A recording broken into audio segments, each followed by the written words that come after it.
حضور صلی اللہ علیہ وسلم اس وقت جب کہ یہ خبر ملی مسجد قباء میں تھے، آپ نے فوراً مدینے پہنچ کر مجلس مشاورت کو منعقد کی۔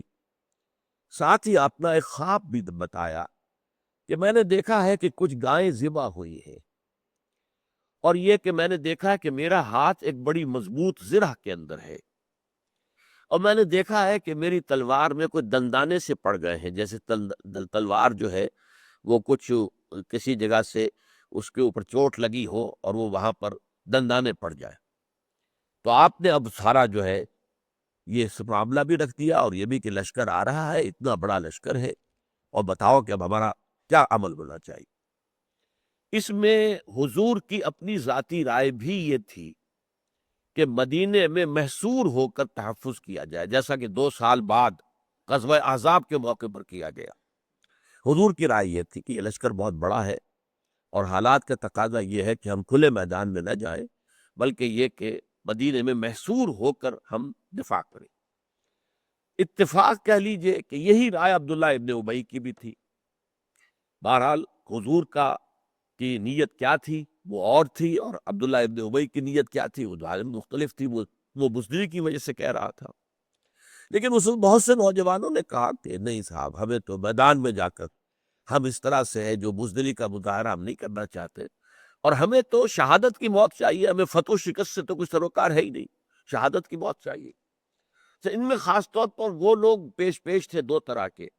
ایک تو وہ کہ جو غزوہ بدر میں شامل نہیں ہو سکے تھے، اس لیے کہ غزوہ بدر کے وقت جب حضور مدینے سے روانہ ہوئے ہیں تو کسی جنگ کا تو اندیشہ تھا ہی نہیں، یہ میں تفصیل سے آپ کو بیان کر چکا ہوں۔ پیش نظر تو تھا ایک قافلے کا راستہ روکنا، لہذا کوئی نفیر عام نہیں تھی، کوئی جنگی تیاری نہیں تھی، لہذا مدینے سے نکلتے وقت بہت سے لوگ نہیں گئے، صادق الایمان جو وہ ساتھ نہیں گئے۔ اب انہیں حسرت ہو رہی تھی کہ ہم جو ہے بدر کی فضیلت سے محروم رہے، لہذا ان کا یہ تھا بڑے جوش و خروش کے ساتھ مطالبہ کہ ہمیں کھلے میدان میں جا کر مقابلہ کرنا چاہیے۔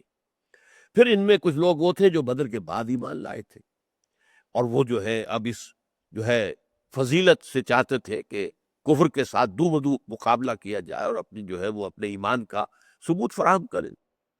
کچھ لوگ ایسے بھی تھے جن کے اندر شجاعت اور جن کے اندر دلیری اور بہادری کوٹ کوٹ کر بھری ہوئی تھی، اور وہ کہہ رہے تھے کہ نہیں، ہمیں کھلے میدان میں جا کر مقابلہ کرنا چاہیے۔ ان کے سرے خیل تھے حضرت حمزہ رضی اللہ تعالی عنہ۔ بہرحال یہ اس طرح کے واقعات کے پیش نظر پھر حضور نے فیصلہ دے دیا، اور یہ ایک اہم واقعہ ہے حضور کی سیرت کا کہ آپ نے اپنے ساتھیوں کی رائے کا لحاظ کرتے ہوئے اپنی رائے کو پس پشت ڈال دیا۔ آپ نے کہا ٹھیک ہے، پھر ہم کھلے میدان میں جا کر مقابلہ کریں گے۔ اس کے بعد آپ گھر میں داخل ہوئے، اور پھر جو برآمد ہوئے تو آپ نے 2 زرہیں پہنی ہوئی تھی، ڈبل۔ اس سے لوگوں کو اندازہ ہوا کہ کان کھڑے ہوئے کہ یہ معاملہ کچھ مختلف ہے، حضور کو کوئی وحی کے ذریعے سے یا کسی اور ذریعے سے کوئی اور حقائق کی اطلاع ہو چکی ہے، اور غالباً معاملہ جو ہے مخدوش ہے۔ تو اب کہا انہوں نے حضرت سعد ابن معاذ اور حضرت اسید ابن حضیر رضی اللہ تعالی عنہما نے کہ حضور ہم اپنی رائے واپس لیتے ہیں، آپ جو آپ کی رائے پر عمل کریں۔